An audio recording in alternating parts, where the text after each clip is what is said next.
Hello, in this Google Meet video, I will be going over Unit 2, Activity 3 in our OLC class.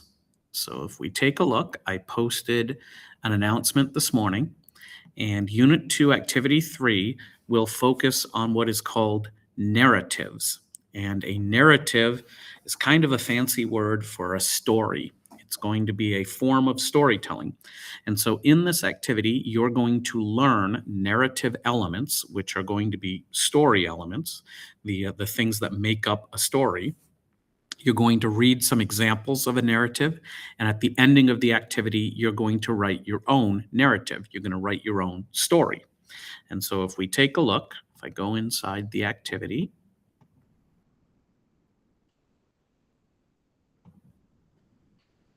okay, you'll see that the beginning of the activity is going to introduce the word narrative, and it's going to talk about what a narrative means.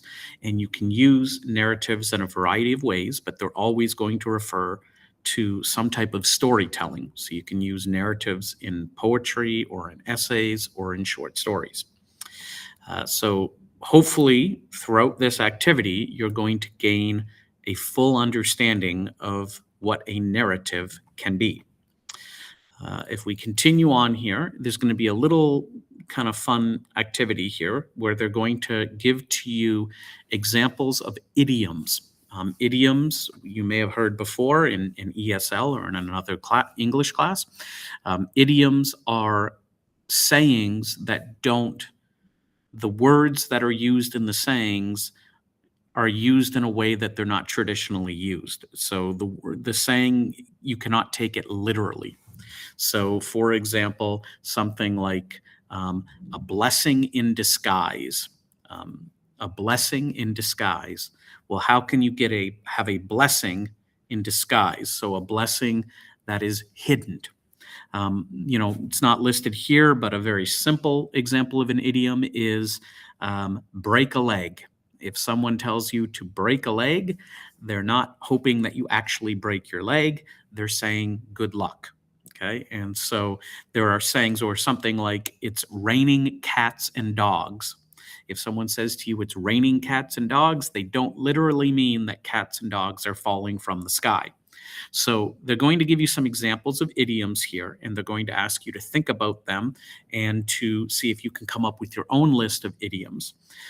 Idioms are used in storytelling all the time. So they're used in narratives all the time because when we tell stories, we talk in a natural way or in a sort of informal way. And we have dialogue and we have characters that are speaking in their own voices. And so we tend to use maybe more casual language. And so that's where idioms come in. If we continue here, we get into the heart of the lesson here in the action, and we're going to get more into detail about what a narrative can be.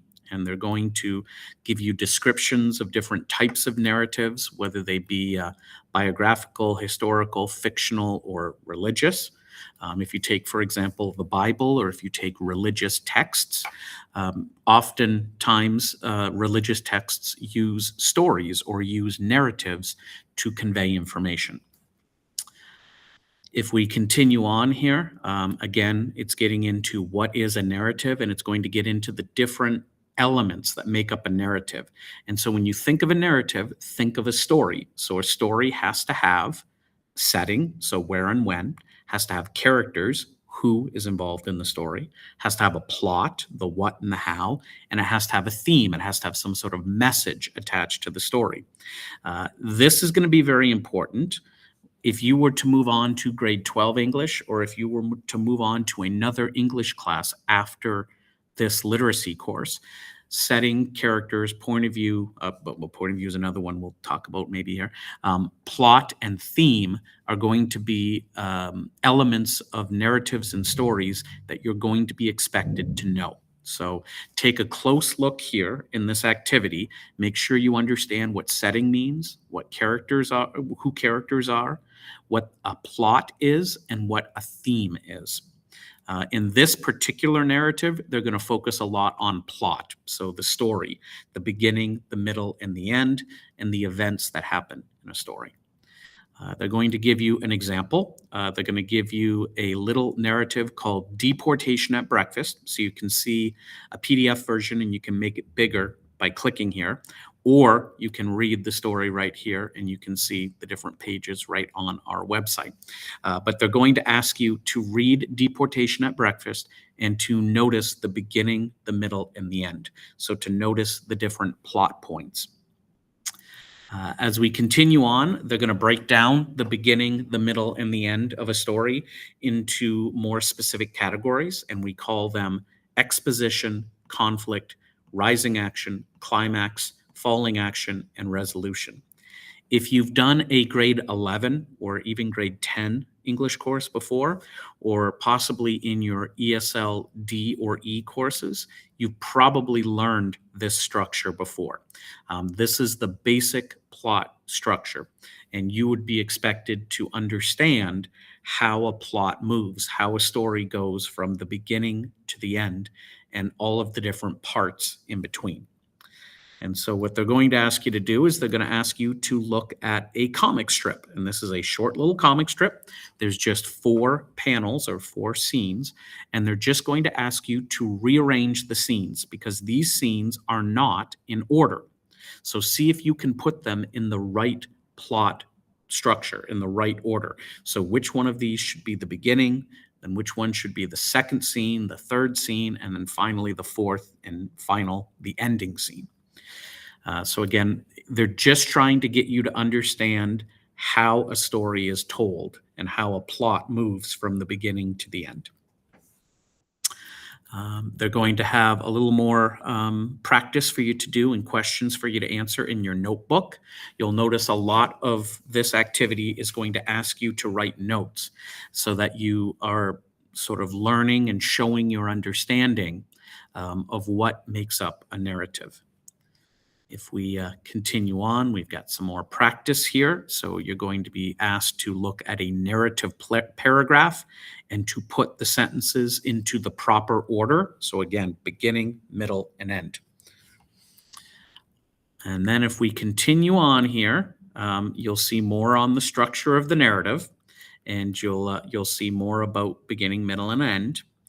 And you'll be given some notes and some explanation on what beginning, middle, and end actually means and what terms like exposition and rising action and conflict and climax and falling action and resolution mean.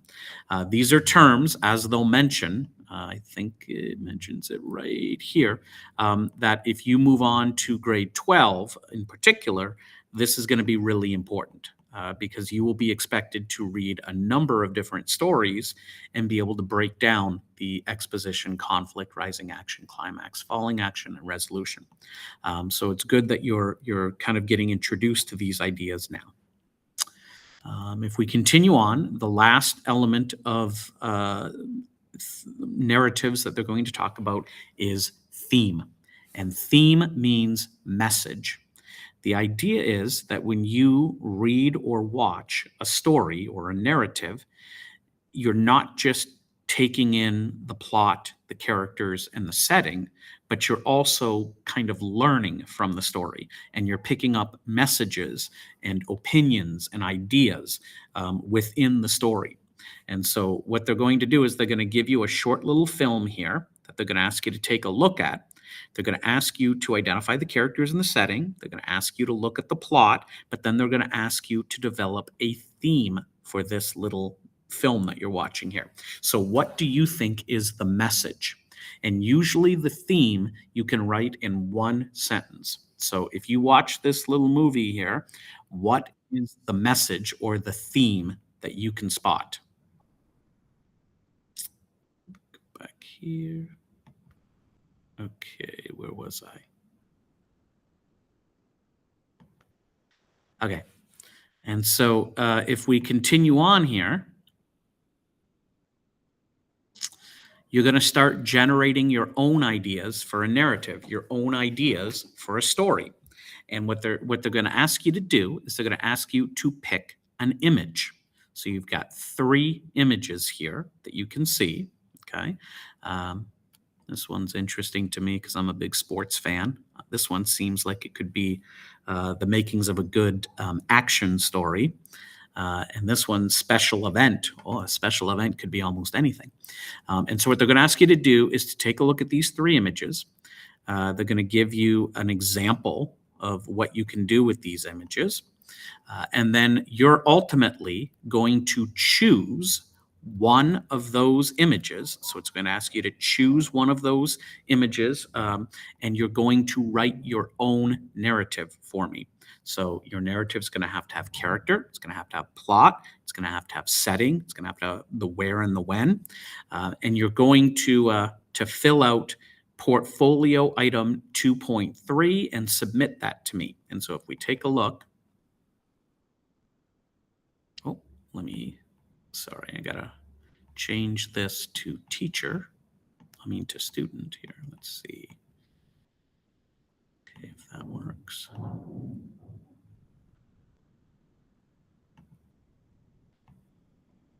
Sorry about that. If I go back down here.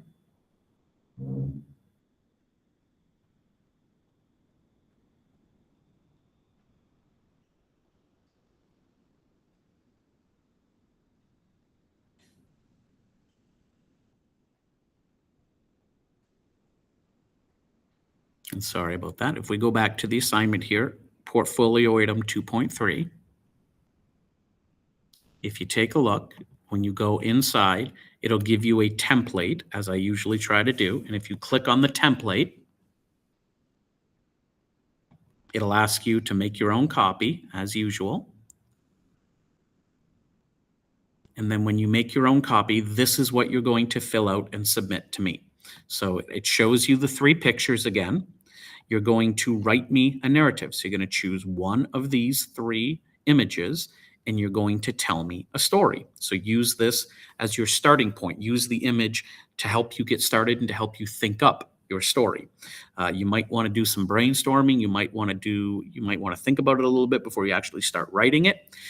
Usually what I say, if you're going to write a narrative or a story, you have to know what the beginning, the middle, and the end are going to be before you actually start writing, or else you could end up writing a story that goes nowhere. So I would plan it a little bit and then type out your narrative for me. And then after you've typed out your narrative, you're going to be asked to break down the structure of your narrative. So you're going to be asked to tell me, what is the beginning? What is the exposition, the introduction in your narrative? What is the conflict that starts the problem? What would you say is the rising action part of your narrative? What is the climax, which is the ending to the problem or to the conflict in the story? And then the falling action, how do things start to calm down? And then the resolution, what happens at the very end?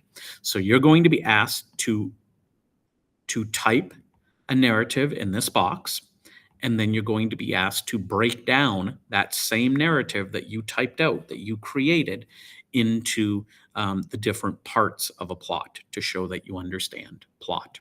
Okay, and with that, that's all you're doing for this week. If we just go down to the end here, you'll see a little conclusion here.